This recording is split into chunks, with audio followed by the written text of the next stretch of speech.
Welcome to Rewrite Reality with Jillian Greyse, the podcast leading the global shift in transformation through frequency, quantum healing, and energetic mastery. I'm your host, Jillian Greyse, architect of energetic alignment, and for 20 years, I've been a pioneer of integrating self-transformation for thousands of souls.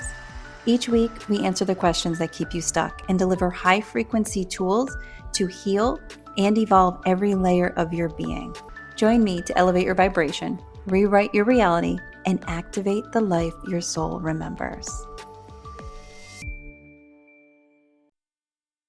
Welcome to Rewrite Reality with Jillian Greyse. My name is Jillian Greyse, and I will be your host. This week, we're going to tackle a topic that is very near and dear for me. Something that I have worked with for many years, and I have helped so many people understand the depth and understand the meaning behind grief. I have helped people work through their own personal grief. I've helped people make connections with the loved one that they thought they lost, because we have this cultural perspective of only being able to see as your reality, when the truth is your reality goes way beyond just what your eyes are able to detect. So I am very excited about this topic. I know it's a topic that hits home to a lot of people, especially with so many that are struggling right now with grief. So I want to make sure that I give all of you as much insight as possible on the vibration of grief, how you shift that vibration, and how you ultimately reconnect with your loved one from the other side. Our first question comes from Evan from Maryland, and Evan writes, "Ever since my mom passed, I feel like I hear her in certain songs or see signs from her in nature. Am I imagining this, or could it be your energy?" The first thing that you really have to step into when you go through a traumatic experience like a loss is you have to realize that what you see is not what you get, and that what you thought you were seeing is not reality. Everything around us is a vibration. Everything around us has a frequency to it. So there's things that we know we can't see. If you pay attention to cell phone waves, you can't see those in a room. You can't see electricity when it travels. You can't see radio waves. There's frequency all around us. Our body is also made up of electricity and frequency. So there is a subtle glow around each one of your cells when you bring them down to the closest magnification that you can. That energy around it, or that color around it, is actually a magnetic and energetic field. And science understands this. We don't know what to do with it, so we just step away from it. We've been really, really lucky to have a lot of important and powerful people that have really stepped in to find truth in what happens in the afterlife. So a lot of that is starting to expand and come out. But the truth of the matter is that light that's around each cell is the actual part of us that gives us consciousness. It gives us life. It's a frequency. It runs through all of us. It tells our cells to multiply. It tells our heart to beat. So when we are no longer in the physical, that frequency still exists. It isn't gone just because there isn't a body for it to control. It was there before the body was even created. When you are working on that connection, or you go through that trauma of losing that connection between a loved one in the physical, you get lost in that frequency of grief so deeply that you can't see anything but it. And when you get signs from the other side, or you get signs from your loved one, which is quite often nature. So there's a few things that are highly energetic, and therefore they're easy to influence when it comes to a magnetic field for a soul, or for that energy that runs each one of us to be able to control. And one of those things is nature. The other is electricity. The other is things like numbers. So if you look at like a clock and you constantly see double numbers, that's a very strong way that the other side often tries to communicate with us. What helps them to gain power in that communication is if you acknowledge it. And that's just nature of anything. If you acknowledge the existence of anything, then you essentially give it meaning and you allow it to become more powerful. It's a law of vibration. It's a quantum physics law. You're placing your attention there and you're allowing your energy to build it. So when you say, I acknowledge that. I see that, mom. Thank you so much for that sign. You're going to set yourself up for more signs because her vibration, what she always was, is going to be able to gain power because you are giving it truth. You're giving it your attention. So therefore, you're going to get more signs from her, and there's going to be more things that she can show up with to help that relationship continue to evolve. And this relationship is a very powerful relationship. I have been so blessed with working with so many people that have gone through such traumas and such grief. Jennifer Liberatore is one of them, and her story really, every single time I think about it, it moves me. Her and I worked together, still work together, and we worked together for a very long time around the loss of her son, Zach. And she actually wrote a book that's now available on Amazon, and it has to do with their relationship, has to do with Zach's struggles, has to do with being the mother who's there, and then also creating that bridge after your loved one is gone. And that book is called You Wonderful Boy. And again, her name is Jennifer Liberatore.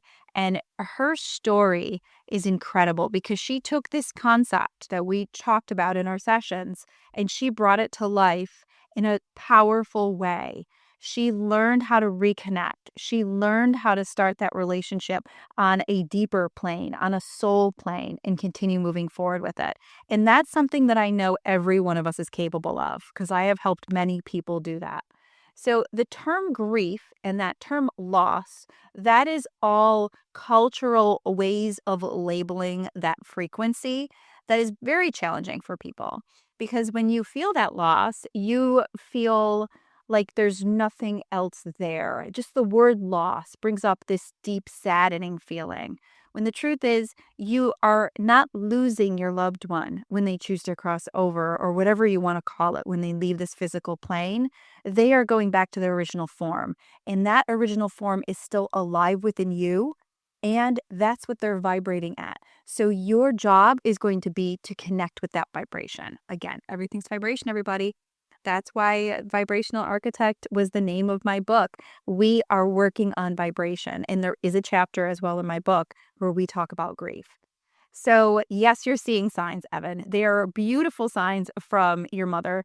Please acknowledge her because the more you do that, the more power is going to be created between the two of you to continue moving forward. Okay, question 2 comes from Tina from Buffalo.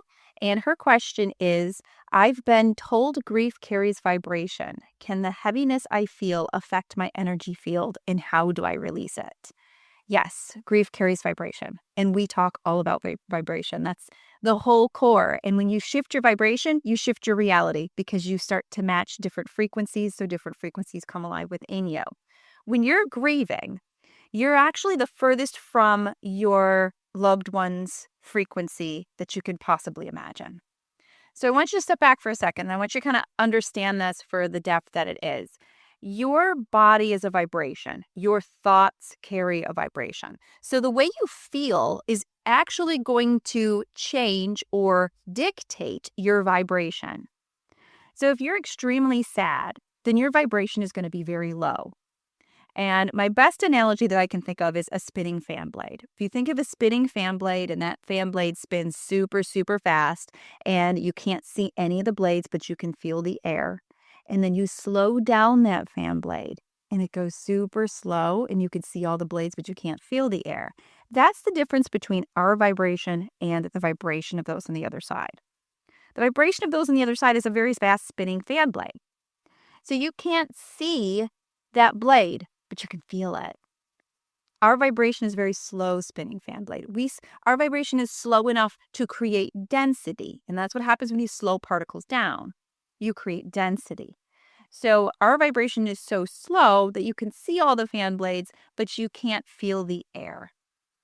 So the key to connecting with your loved one is to get your vibration up there, to get your vibration to a point where it is as fast as we're capable of having it flow. And that's when you're going to walk into the understanding of keeping that emotional grief at bay, because a grief in of itself is a very low frequency. So when you're feeling it, when you are allowing yourself to get lost in it, you're extremely far away from the vibration of your loved one, which in turn is going to make it so your loved one can't reach you in the same way.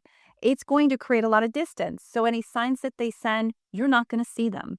You're not going to be able to recognize if there is something coming through that you're supposed to acknowledge as their energy coming towards you. So when you don't see those things and when you aren't capable of seeing those things, it usually means your vibration is very low.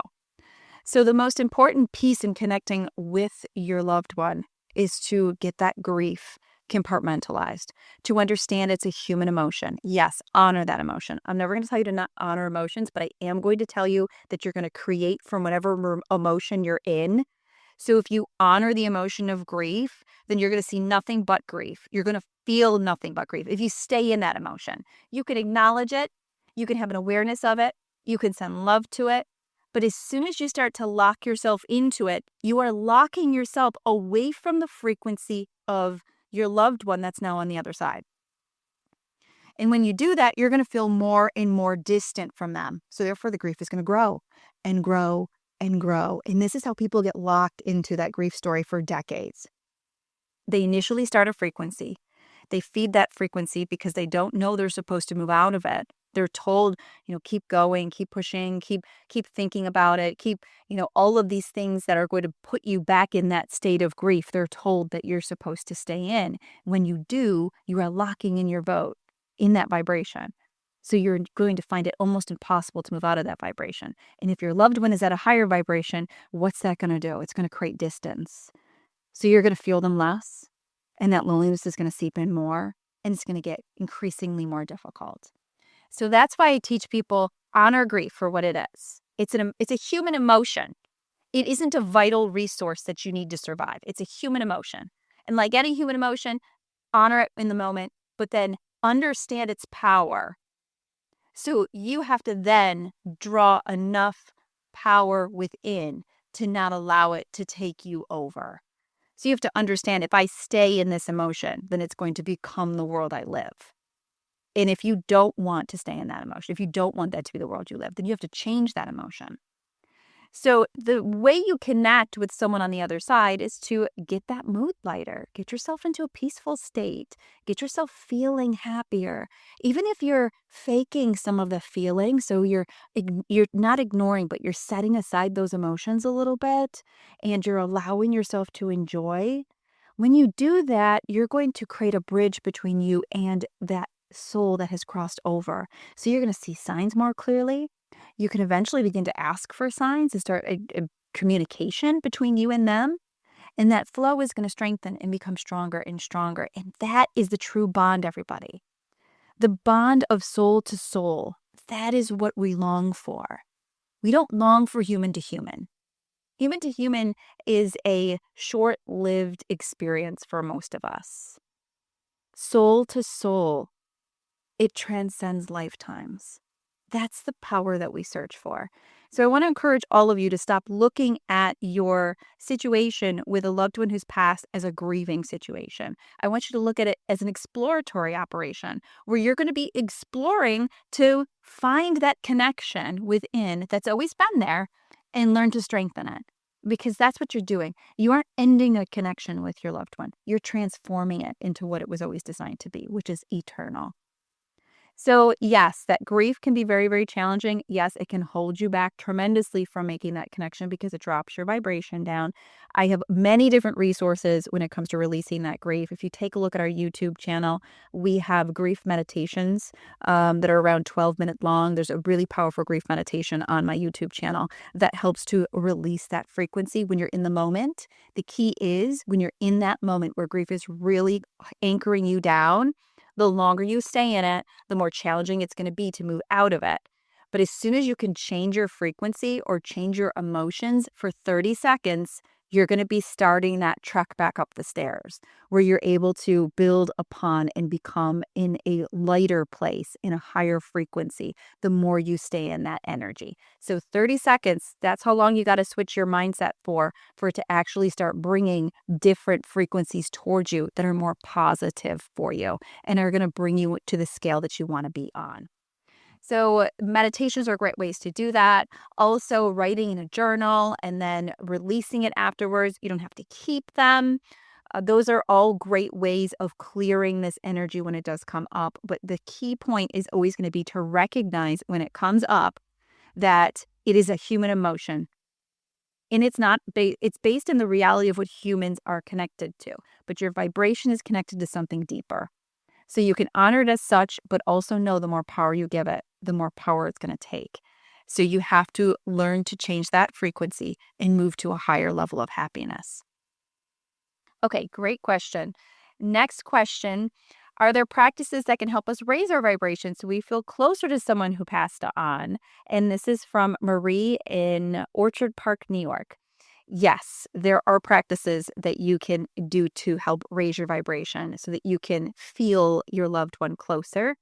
There's a few different ones. I mean, I just talked about them in some of the last question when I responded back. You've got some meditations that can release a lot of energy that can come in, being aware of that emotion when it starts to come in and not allow it to consume you. Know that it's just an emotion and you could be a witness to it. And that meditation that's on our website, which I will put in the notes of this podcast, those resources so you have them right at the click of your fingertips. But that is a great way to raise that vibration up. You also want to, and this is something that can be a little bit controversial for people. You don't want to continue to make reference to them as their human self was, because you're basically making reference to something that was a temporary existence. So, for example, let's say your father passed away. So your father passed away. If you consistently call him dad, he's now a full soul. So all of the energy, all the lifetimes he's lived, all of that frequency, that power that was in each one of his cells, that's what he is now. So when you say the word dad, you actually connect onto a past frequency. And if you live in the past is dead for all of us. It was experienced, it's over. That's the reality of it. So when you call your loved one by the name that they had on this planet at that time, when you knew them, you're consistently drawing back the energy of something that doesn't exist any longer in that form. So you're calling apart the small frequencies. It's like using the term math, but only focusing in on addition. Math is a huge spectrum of all sorts of different ways of putting together problems. But if you're constantly just calling math adding, then you're calling on small parts of a bigger picture. So therefore, that part is not going to be responsive. It's not going to yield what you're looking for in that connection. The depth isn't there. So one of the first things I always advise someone to do when they lost a loved one, when they're ready, is to rename them, and to rename them something that makes them feel happy. It doesn't have to be anything that was related to that individual. It can just be something that makes you smile. You can rename them Bumblebee. You can rename them the name of a various plant or a various animal that you love. You can name them the name of a city that you enjoyed visiting. And then instead of referring to that soul as dad or whatever name they had on this planet when they were in that physical form, you refer to them as that other thing. So let's say you're going to call your father who passed away, you're going to call him London. So you connect onto London. Let's say you love everything about London. You visited there and you had a wonderful euphoric experience. And the moment you say that word, it solicits happiness. That's what we're looking for, because the vibration of where your father's soul is happiness. It's love. Love is the highest frequency. It's the frequency that goes so quickly that it's untouchable. They often say if you fall in love, like the first year after someone falls in love and they get those flush of endorphins and emotions that happen, you don't get sick because it does everything for your whole system. It rebirths, it regenerates, it shifts everything. That is the same feeling or frequency that our loved one is on. And this is why it's such a challenge to connect, because how can you experience this deep love when you're going through such grief? And that's why I wanted to do this topic, and I knew it was so important. And I had over 100 questions just based on grieving alone that came in this past month. And Olivia and I, my amazing assistant, have been sorting through the thousands of messages that have come in to make sure that we can compartmentalize these into the most important questions that we can tackle that will also help answer a lot of other questions at the same time.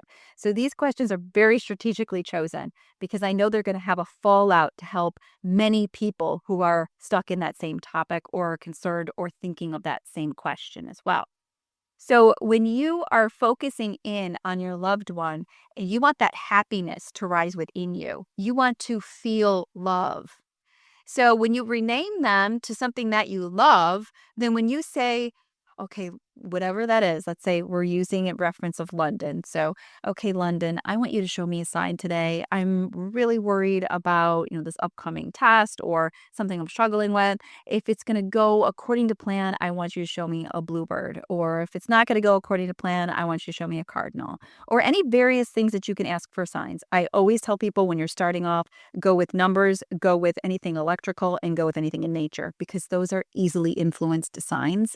Their vibration is closer to the other side, closer to that vibration of all that is, so they can be easier manipulated. So when you initially ask the question of your loved one, you call them in by that new name. So your vibration doesn't drop when you ask the question. Because when you say the name of your loved one that passed, your vibration is going to go back to the past. And when it goes back to the past, you're going to find yourself in that frequency all over again. And that's what we want to try to avoid. So you call on them as their higher self in the new name that you've given them. And then you ask to start making connections. You ask to start allowing them to show you different signs. And when the signs come, you have to acknowledge them. And I'm going to promise you, I will guarantee you, I have helped hundreds upon hundreds of people to do this. The signs will come. They're not going to come when you're grieving. They're not going to come when you're in the depth of that emotion of loss. They're not going to be there. That is when you're going to feel the worst and you are going to be at your loneliest state. But when they do come, and when you're happy, and when you least expect it, and when you're outside and you kind of feel like a weight lifted because in that moment you're letting yourself be, that's when you're going to see those signs. And that's when the powerful relationship really begins to expand. So that's what really allows me to get so excited about this when I talk about it. Okay, this next question is from Renee, and I think we just covered this one, but everything we just spoke about is going to also correlate with this. And this question is, can unresolved grief hold us back from connecting with our loved ones energetically? And how do we start healing that? Yes, unresolved grief is going to hold you back. You start healing that by taking some of the tips that we already talked about. First, to acknowledge that grief is a human emotion. It doesn't have to be consuming you. You can be a witness to it. Acknowledge as well that if you stay in it, then you are choosing and you are allowing to also create from that frequency. And if that's not what your intention is, then you've got to step back and you've got to shift your focus. Also, meditations help tremendously to help pull that energy into balance. Anything that's going to break you from that mindset of grieving will help. So it can even be just watching funny videos. It can be going out to your favorite breakfast and just letting yourself indulge for a little while you relax. It can be going for a walk. Anything that's going to shift your energy from grief is good enough. You don't have to resolve it. We're in this world where we feel like if it's in front of us, we have to fix it. We have to see it through. No, you don't. You don't have to see through a frequency. You can jump above that frequency. You can shift that frequency. And that's what we talk so much about doing, because once you can shift those frequencies and you don't get caught up in the action of trying to fix those frequencies or trying to create new frequencies or trying to break those frequencies, like a lot of old therapy patterns teach us to do. And that's why therapy does not work in its traditional sense. There's great therapies out there. There's people who practice all sorts of different styles now that work past that, but your traditional talk therapy is 100% a waste of time because it will continue to create from the same place you're trying to leave. It does not work. So your awareness of knowing that you need to move out of that vibration is key. And the ways to shift it, like we talked about, you get into a different frame of thought. And of course, we talked about meditation being great. There's also journaling options that you can do to help release some of that grief. You can just change what you're doing, like I had mentioned before. When you shift out of it, that changes everything. And then you can also try to connect deeper with your loved one during a time of grief. And you can ask them, okay, I'm going to take a break from this grieving point. I need you to show me a sign. And during that time period, I'm going to focus on your love, your vitality, the existence of you. And I'm going to give myself space from being stuck in this. Whatever you can do to move away from that frequency is going to be what connects you to a new frequency and bridges that gap. This next question comes from Jacob from Miami, Florida. And this question is there a way to tell the difference between remembering someone and actually feeling their presence? I love this question because yes, there is a finite way of being able to tell the difference on if you're feeling a soul that's crossed over or if you're just remembering them. And it's again based in emotions. When a soul that's crossed over comes to visit, you are going to feel warm. You're going to feel joyful. You're going to feel peaceful. You're going to feel love because that's their frequency. So when they're in your field and you're feeling them, you are going to feel positive energy and positive frequencies. If you feel sad, if you feel angry, if you feel resentful, if you feel guilt, that is not your loved one coming and saying hello to you. That's your stuff. That's that memory of the old things that you need to work on and you need to release. And as you release those, you will actually deepen your connection with your loved one on the other side. So there's a very different feel between those two things. The other side and souls that are on the other side can only connect through vibration because it's all there is. It's what we are. It's what we're made from. Therefore, if you are feeling that positive energy, that is going to be a sheer sign to you that they are here. And a lot of people will say they'll feel goosebumps and then this warm feeling will come over them and then they'll just feel totally relaxed. That is a sign from your loved one. If they all of a sudden think of their loved one and they see their face that and how it was in this lifetime, and then they get sad and then they start to cry and then they start to remember other memories, that is your grief. That is your grief pulling you in. Honor it, have an awareness of it, sit with it, whatever you need to do, but ultimately know that you're going to need to move away from that in order to bridge that gap. And that is so against what you will hear from our culture because our culture loves low vibrations. It has been working very hard to keep people controllable by causing fear, causing sadness, causing lack, causing separateness for a long time. And that is why we are working against that, or not even against that. That's why we are rising away from it. We are understanding it in its full form because we are ready to be on a different understanding and a different wavelength with what our truth is. So it's an exciting time for everybody right now. Okay, I hope that this helps you with your grief. And as always, you know where to find me. Please continue to submit your questions at jilliangreyse.com/ask. And also go to jilliangreyse.com to check out all of the other things that we offer, from monthly classes to masterclass programs to private appointments to vibrational tinctures. There's a lot available to you on your journey to help you evolve. And I'm going to be here to be the guide to your inner architect every step of the way. Okay, everybody, I'll chat with you all next week. You've just tuned into Rewrite Reality with Jillian Greyse, architect of energetic alignment and pioneer of integrated self-transformation. If this episode shifted your frequency, share it with someone you care about because one share can spark healing, alignment, and a ripple effect of transformation in someone's life. Submit your questions today at jilliangreyse.com/ask and explore transformational tools, masterclasses, and frequency-based healing at jilliangreyse.com. Join me every week to elevate your vibration, rewrite your reality, and activate the life your soul remembers.